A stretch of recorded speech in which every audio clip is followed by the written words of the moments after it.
Ndjesia më e madhe në jetë është të kalosh nëpër natyrën e qetë të fshatrave. Sidomos tani, kur vjeshta ka filluar të jap tokës ngjyrat e saj të arta.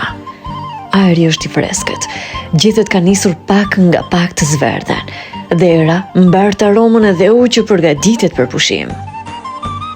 Nuk ka si fshatrat e Pollogut dhe Sharit, vende që ruajnë shpirtin e vërtet të jetës, ku çdo kodër, çdo rrugë dhe çdo bor mbart një histori.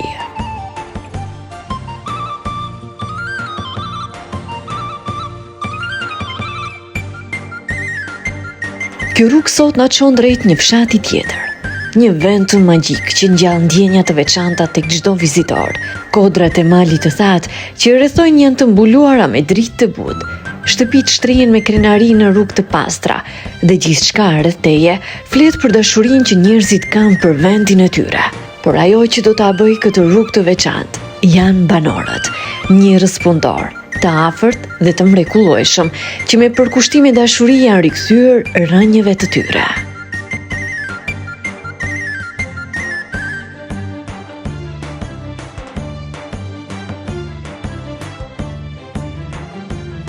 Sot do të udhëtojmë drejt një fshati të bukur, fshati Çellofet.